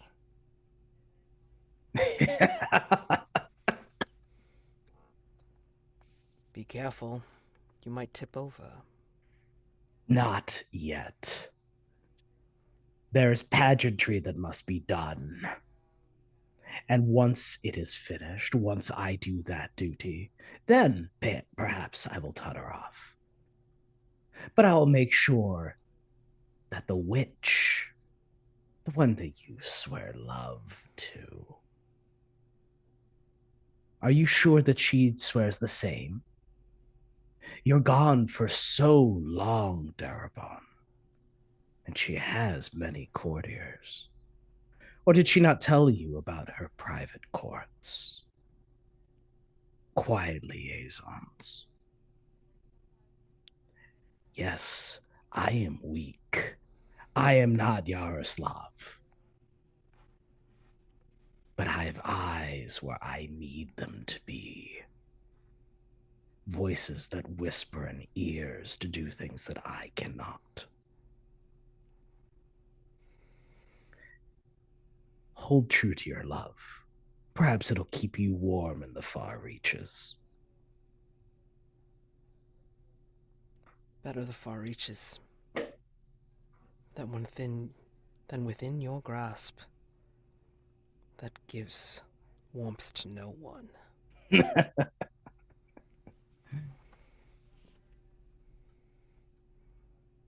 And the king will depart. Hollow words from a man who's in irons. I mean, and then Darabon will contemplate his arms in iron, and just the king's words haunt him. And we can see that in his face as there is doubt. Um, were there any other scenes before we wanted to get into Act 3? Yeah. I Anything? think I'm ready. Okay. Alrighty. Okay.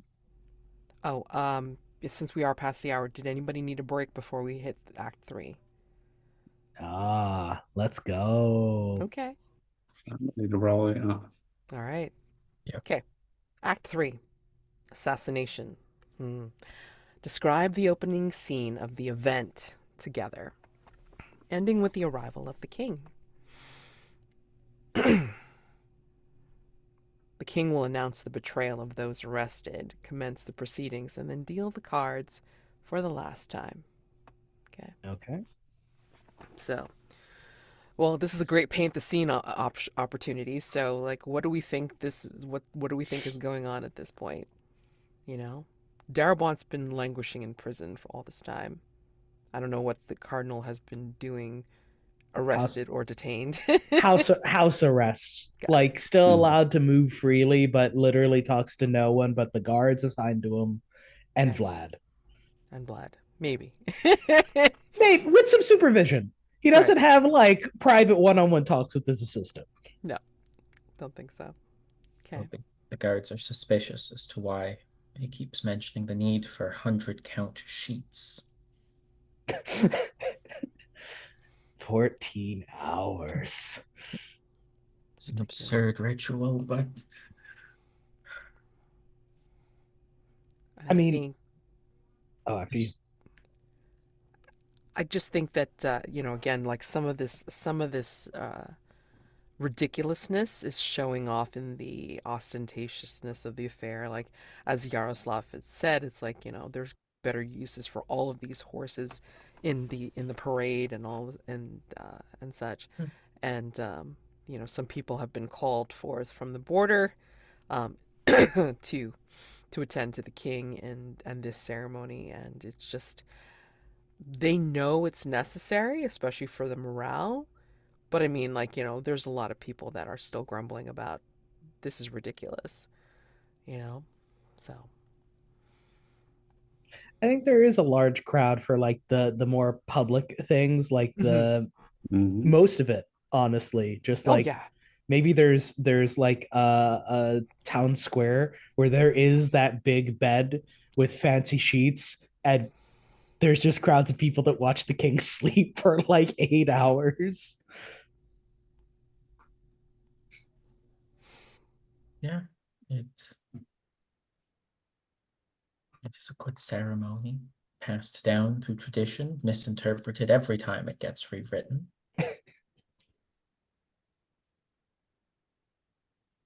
But it is what must be done for the safety of our kingdom.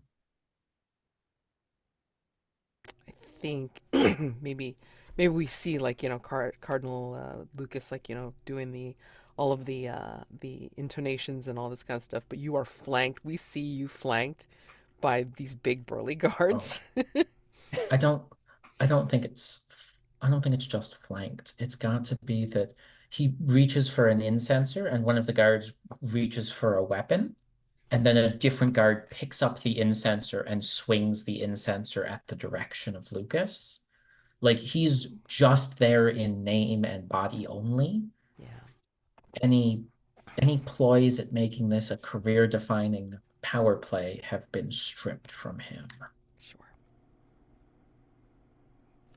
Okay. Does Prince Yaroslav have any details that he wants to add to this?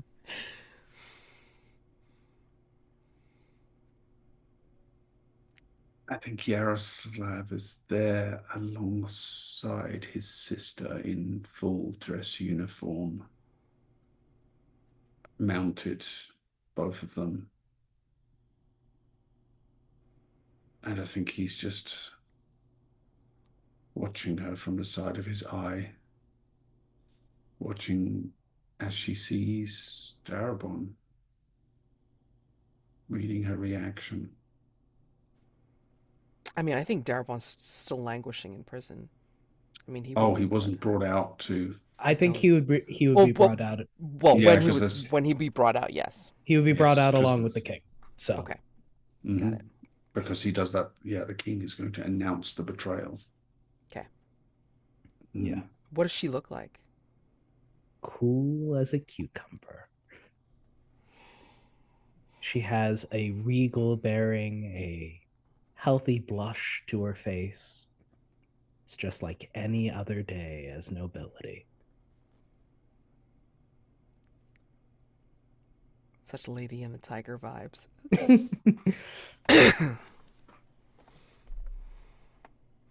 And describe poor, unfortunate Darabon as he is driven forth in front of the crowds, Mads. Still in irons, but considerable bruising and chafing underneath. He looks more bruised because I'm assuming that the king does not take his insolence lightly. So why not every day the daily once over? So probably bruised, not as handsome, but he has a stoicism about him that, you know, is a stubborn streak. So part of his back is still staying as stalwart as possible, even in these circumstances. His hair is in his face. He looks filthy because of the conditions, but he looks towards Ludmilla and sets his jaw and doesn't say anything. And then we see the king in all his finery. Clothes that, while well made, don't fit him as well as maybe they did a week or so ago. He is well kept, he is sharp, and he is flanked by guards, making sure that Darabon is at a healthy distance. And he steps up to a podium and will, I guess we just start this thing, yeah? Yeah. Mhm. So you deal the cards, and on their turn, each player declares the character's intent. To enact it, however, they must hit each time they would do or say something remarkable. All advantages at their disposal may only be used or given away on their turn. So that Okay. answers your question, Ralph. And So the king must wait until all have had their opportunity before revealing their card and suspicions, taking their turn. okay. So And there's a provision for each character marked suspected. The king may discard a card and detail a safeguard to put in place for their protection. Interesting. Wow. Okay. Okay.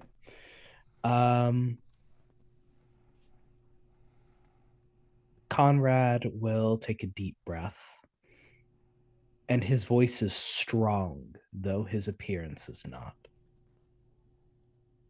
I have ruled over this kingdom for 25 years. I have led us through war. I've discussed peace with our allies. We have not known such prosperity since my grandfather's time. And yet there are those who would seek to shatter this peace, who would help those who seek to dethrone our God-given right. For if it was not given by God, then what need would we have for this pageantry? He'll hold up the necklace. For these rituals that give us peace of mind, of soul. That is why I stand here today before you, my people. Our family will continue to be a beacon for the kingdom. And God willing, there shall be another Conrad here 100 years from now to do the very same ritual for our well-being. And it is our line, not the appointments of some petty cardinal or some pope or some bishop, that will secure our safety. It is through strength of honor that allows for us to seize this victory. And with that, everyone, please open your books to the second book of the Sanctimonious Archive. We will begin at chapter 13. And yea, he said, I will now deal out the cards. Sure.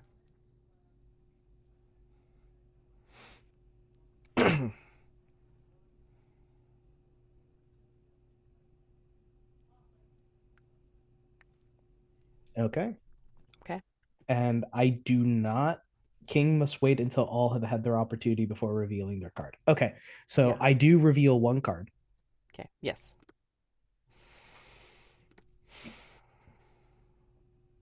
Okay. So you would also announce the betrayal of those arrested. Done. Yep. So each player declares their intent. We can start with you, Mads.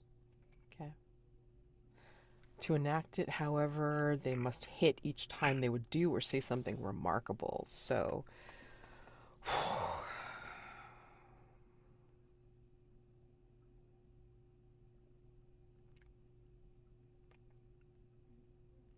okay. So the first remarkable thing that Darabon's going to do is going to be something desperate. He's going to look up from where he is, like on his knees with the irons in his hands, on his hands and his wrists, and he's going to look directly at Ludmilla and shout in his hoarse voice,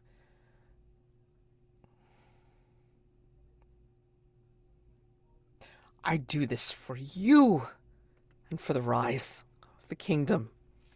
And he will take a desperate leap with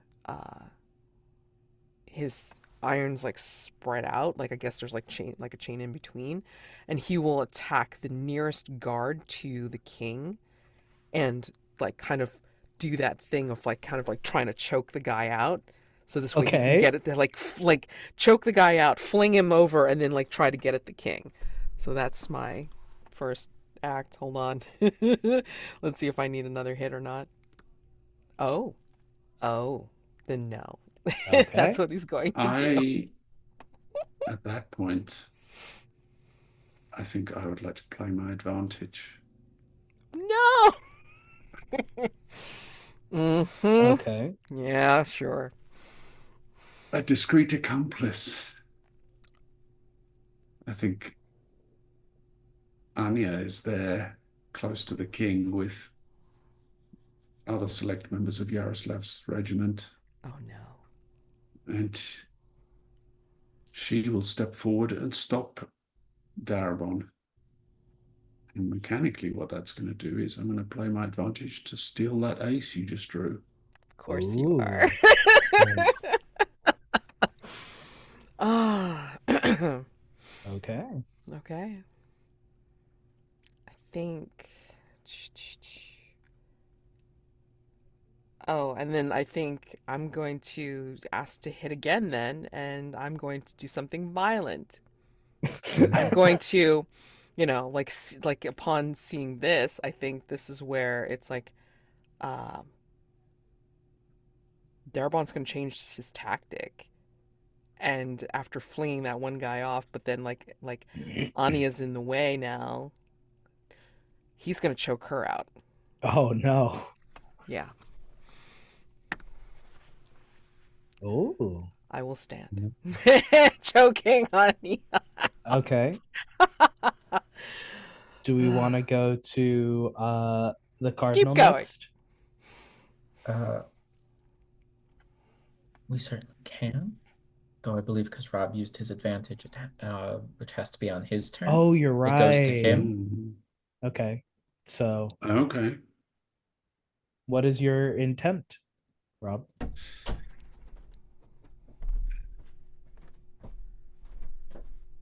I think Jaroslav intends to play this very carefully. There is a great deal of suspicion upon other people, but not none upon him. And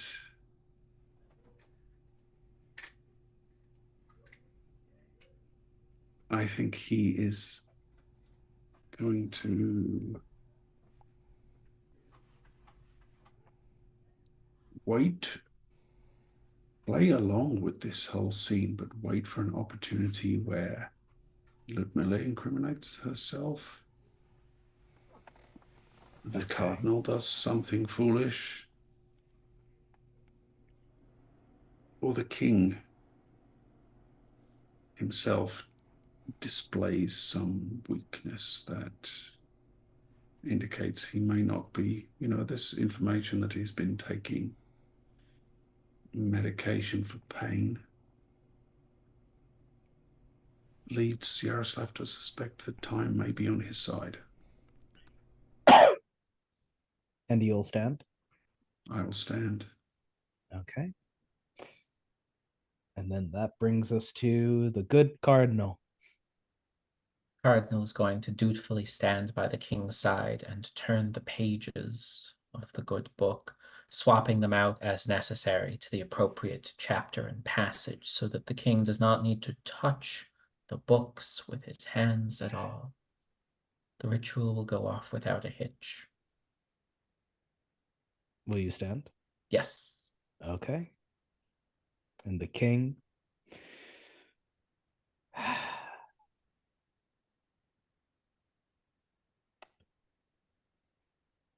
What is okay? So it says wait until everyone has had their opportunity, and then revealing their card and suspicions, taking their turn. And then for each character mark suspected, you may discard a card. Which means I can go over. I can bust, and then I can just discard 3 cards because all of you were suspected.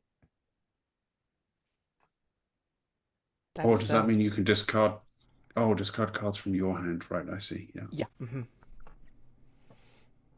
And detail a safeguard to put in place for your protection. Yep. Do you know, Lukas, that there is something to be said about all this pageantry, about all this ritual? It's predictable. It's something that can be controlled. And as long as all the people play their parts, you can see where the wind is blowing and ride it to the end.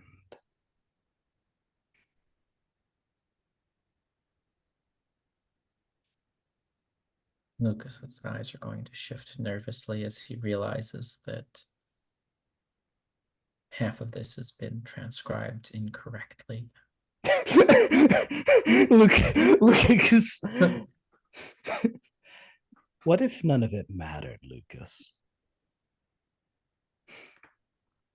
What if the curse was just something that your people were using to control the throne? So that you could pick who the next heir was.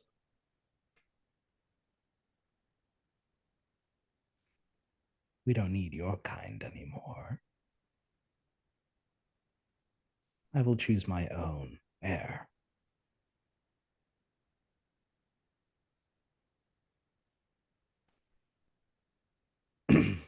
And he will straighten up. And we have a tie We do. between. The king Well, wins all ties. yeah, and your hand's better than mine. I have a Yes. 3-card 21, and you have a natural blackjack. Yes. But we've had 2 conspirators who have tried to kill the king, and only one who sought to actually preserve the king's life. Supposedly. And the king has declared his intent to appoint a new heir, someone who is worthy of being a symbol to the throne. After finishing this passage, he dismisses Lukas and calls out, Jaroslav, step forward. Jaroslav swings down from his horse and snaps his heels together and executes a bow, and then steps up onto the dais.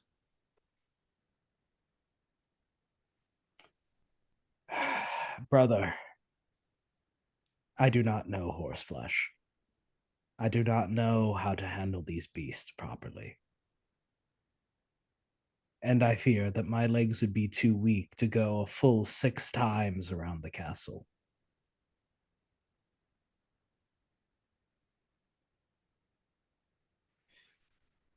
Kneel. You will? I declare before all who are here, Jaroslav is now Lord Protector of the realm. You shall treat him as you would treat myself, until such a time as an appropriate queen is found for Jaroslav. Rise as Lord Protector, and he'll pull you close and do this damn ritual for me. It's a bunch of pageantry nonsense. We have better things to do. That I can do, brother. Good. I'm gonna go take a nap in that fancy bed.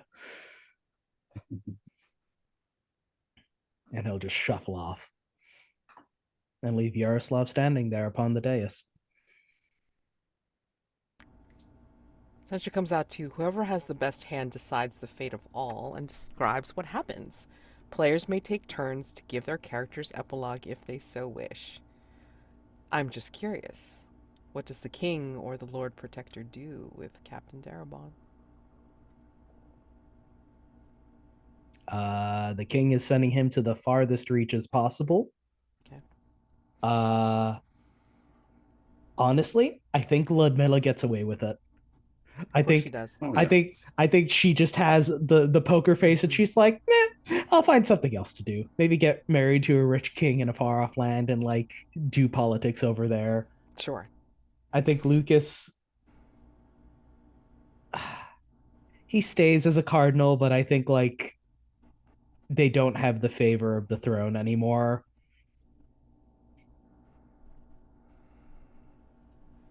And then Jaroslav,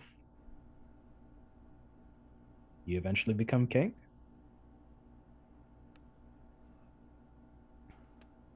I think Jaroslav waits, and Conrad is not as weak as he had hoped. And I think some years down the line, Jaroslav ends up dying on the front line in a war that he would have not been sent to if he was sitting on the throne. Interesting. That's sad. I think Darabon, even though sent to the far reaches, I think contemplates his folly of loving someone, possibly blindly. I mean, he is a himbo. So high above him, and takes comfort in the routine of his duty out here, regardless of being forgotten. And maybe that's the best blessing, just to be forgotten and not really thought of. And he's able to eke out a meager existence, but he's content because then he doesn't have to think about it. He doesn't have to try and intrigue his way. He just exists, does his duty, and that's okay. Although every so often he will look towards the capital and kind of contemplate what might have been in his cups,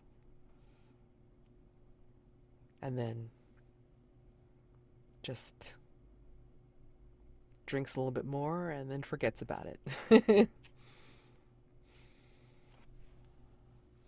And I think the last public spotlight of Lukas is as the officiant over the Lord Protector's funeral.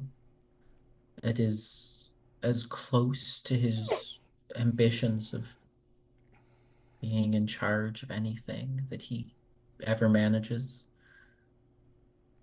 I think even by that point, Vlad, the once messenger, surpasses him in the ranks of the church, having gained any amount of favor compared to Lukas's total scorn.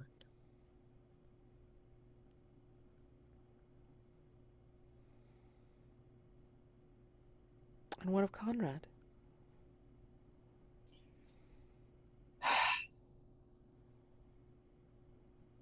Conrad is heartbroken that his brother died. Not only because his brother was exactly the kind of symbol that he needed to be on the throne, but that also means that Ludmilla is literally the only other member of the royal family that he honestly does not want anywhere near the throne. She got away with it. He spends the twilight of his years trying to find a king that he actually thinks will be able to stand up to Ludmilla. I do not think he succeeds. No. Amazing. Wow. And so ends this kingdom. Oh boy. Holy crap. Amazing, guys. Woo! Um, yeah. So that is our playthrough of The King's Poisoner. Stars and wishes. Stars are things that you enjoyed about the game, role play, gameplay, each other, and wishes are things that I know this is a one shot, but I mean, like, if you were gonna play this again, or what you would have liked to see in the game structure or what have you. Yeah, just writer's room stuff, of course. Mhm. So,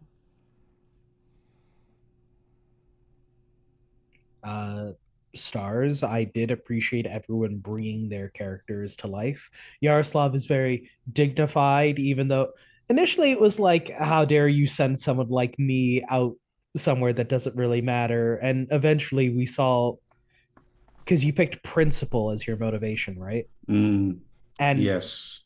and you presented that well, as like, you expect royals to actually do something rather than just kind of wear finery. And Yeah, my read on that was that he thought he would be a better king than Conrad. I think you played that very well. Jeremy, you did a wonderful job as Lukas with this ritual that just got more and more ridiculous the more we heard details about it. Um, and I appreciate it, especially because you were consistent every single time. It's like, oh, somebody asked about the ritual. I'm really worried about the ritual. Are we doing it right? Is there going to be a curse on this kingdom? Maybe. Um, I appreciated that. And then Mads, he was a wonderful himbo. He got played, and that was very sad to see, but he stuck to his guns until the end. Wishes?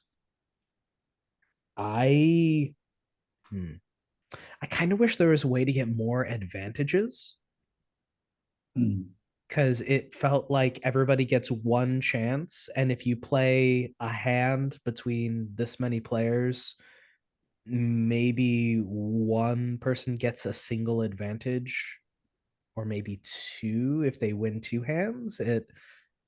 It was really fun to see Rob use that advantage at the end, Yes. and like being able to see more interplay and stretch out that final act would have been more fun. So maybe with more players, but that might also be a bit unmanageable in terms of like how many people this we could keep track of, you know what I mean? Well, I mean, again, it's like, it supposedly supports up to 8. So, I mean, if you are playing with 2 decks for 8, like you're getting enough cards that you don't have to keep on reshuffling or whatever. But I mean, it's also the possibility of each person has more scenes and entanglements that are possible because there's more than 3 conspirators or what have you, because it's like up to 8, then that means there's 7 conspirators that can just like mess around with each other and conspire and like create more plans and more plots. So maybe that's where like the advantages are built up, because like you have more people that are just really trying to go against the king. Mm. Yeah, I'd like to that's what I'm see thinking. this maybe with like 5 or 6 people then, and Yeah, see if that would work out. yeah. That's it for me. Okay. Yeah, I also a big shout out to everyone's characters. I thought we had an interesting cast, and including the NPCs. I liked Vlad, the kind of obsequious little functionary. Uh, yeah, I think in terms of, I would share Mike's wish that there were more advantages, because I think there was only one in the Mhm. entire game. Yeah. Um, and maybe would have worked out differently had the king lost that initial hand. Yeah. Things might have been different. I really enjoyed mechanically the ending there, where I played the advantage and stole an ace from Mads, and I was sitting on 21, and then the king came along with an actual blackjack and beat me, which was just chef's kiss to how the cards Yes. worked out in that moment. That was quite delicious. Yeah, I think my wish would be, I was confused by how Act Two operated. I didn't quite grasp how, how the co-conspirator setup worked, in terms of what are we, I get it from a fictional standpoint, but Mhm. mechanically, I wasn't quite sure what we were doing there. But that's probably just me being like, not having even read through this game before we started playing, trusting Mhm. that Mads would facilitate, as she always does. So yeah, yeah. Thanks so much for playing. I had a good time. I love a bit of court intrigue. Mm. Definitely. As has been said, stars for everyone. All of the characters felt very alive with their own motivations. It was great to see how everyone took the descriptions that other people gave about their characters and turned them into fact. The way that Conrad wasn't sick until it was mentioned that he was. The way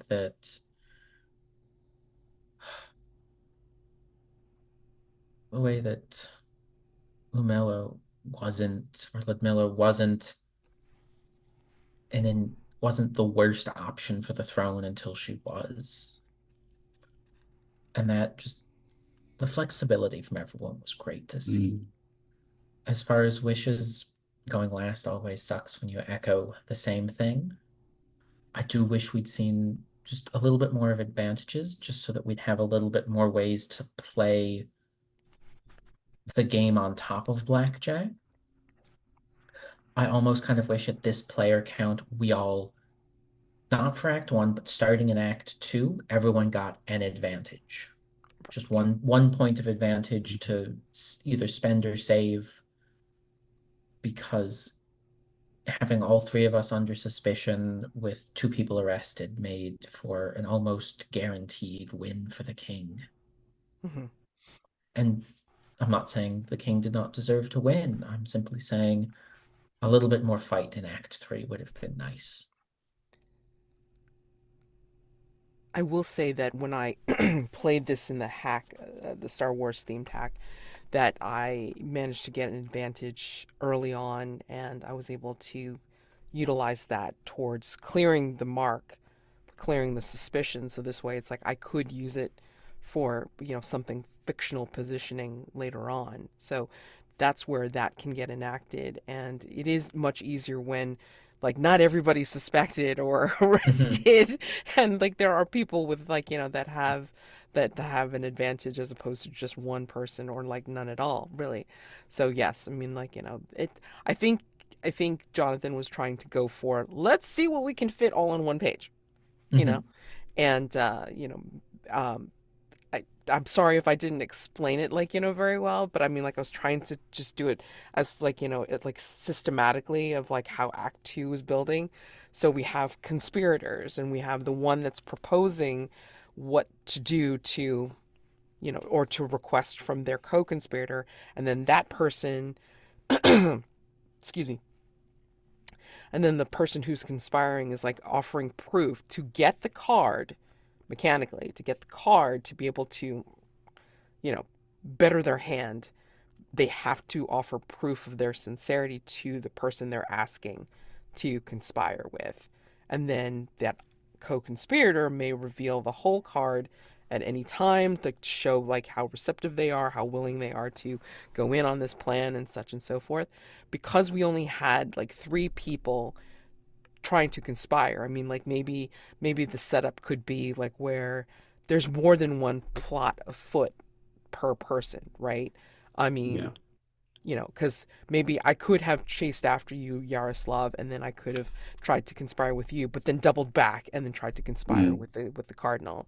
So we would have created more plots, more scheming, more chances to do more hands, and then build up the advantages between Right, yeah. ourselves. So So in maybe other that words, was, yeah, if we played a longer act two with yes, a more, long act two. yeah, Then we that could makes try to sense. build it more. Yeah. It was because we failed and 2 people got arrested, leaving just Mm. Yaroslav, Right. that we couldn't continue this chain. Yeah.